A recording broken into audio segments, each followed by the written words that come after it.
Another solid quarter from Jif maker J.M. Smucker this morning as people continue to stock up on food during the COVID-19 pandemic. Joining us now to discuss is J.M. Smucker CEO Mark Smucker. Yahoo Finance's Julia Roche is here as well. Good morning to you both. Mark, let me start with you here.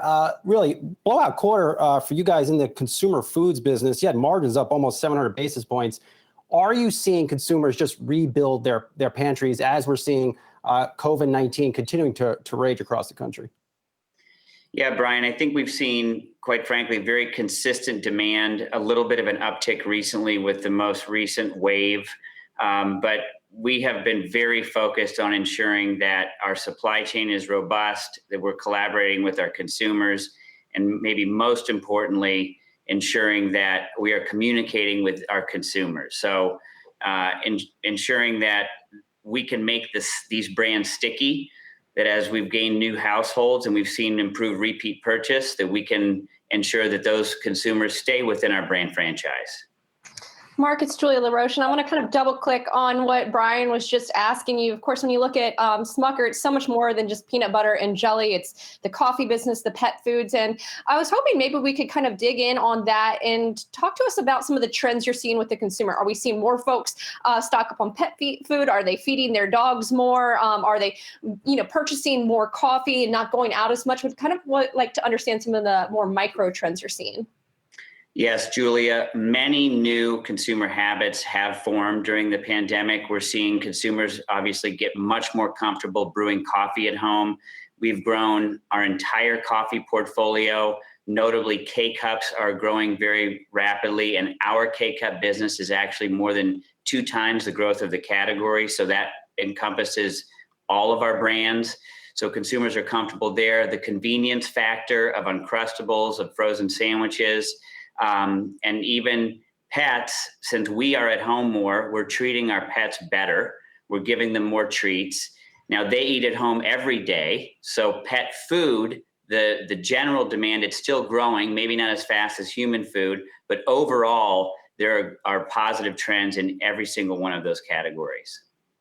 Mark, I was surprised to that point. I was surprised to see that the U.S. pet food sales, they were flat, margins under a little bit of pressure here. You did have strength in cat food and dog snacks, but what are you seeing in the core dog and cat food market? Is it just price competition right now? Well, first of all, our pet strategy rests on 3 legs of the stool. We're the leader in snacks, pet snacks. Our cat food business is very strong, and then dog food. Our dog food business, basically, we did expect a little bit of softness there, so that was to be expected. But the rest of our category is incredibly strong. And as you pointed out, margins down slightly. That's because we're reinvesting. So on the Nutrish brand, our marketing was up 30% in the quarter, and we will continue those trends through the back half of our year. Mark, if you say Milk-Bone, my dog will come running into my shot. So let's talk about the supply chain. You did bring that up. And now that we're into a different wave here, what changed? How did you shore up the supply chain? And take us into that playbook. I think a lot of folks are interested in that. Yeah, we've been focused on our supply chain from the very beginning of this pandemic. Obviously, this is a second, in some cases, a third wave.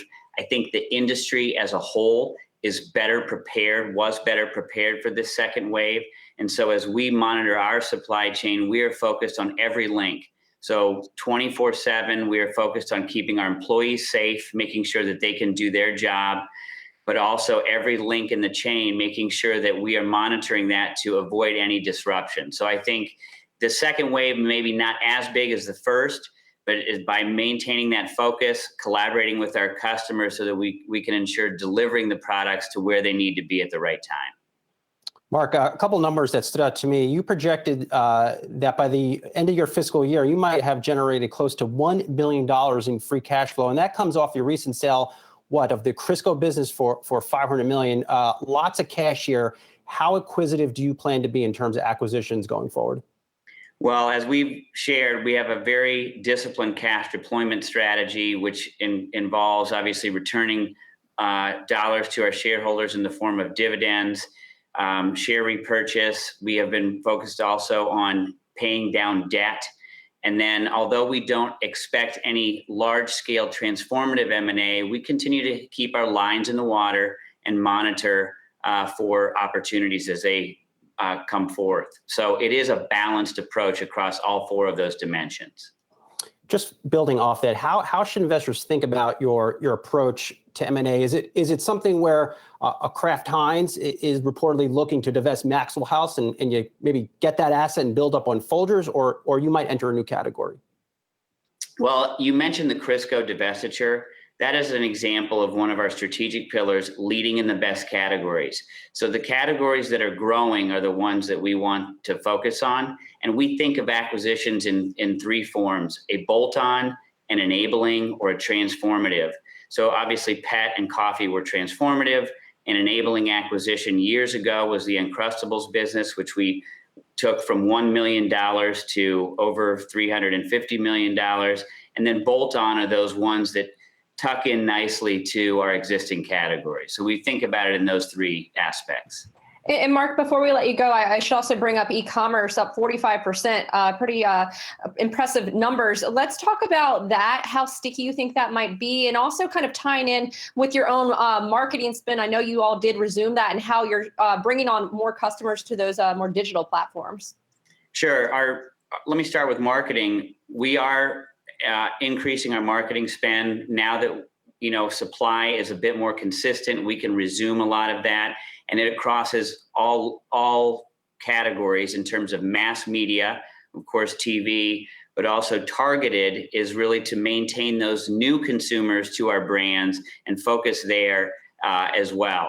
And so that's all critical to the landscape and making sure that we support each and every one of those brands.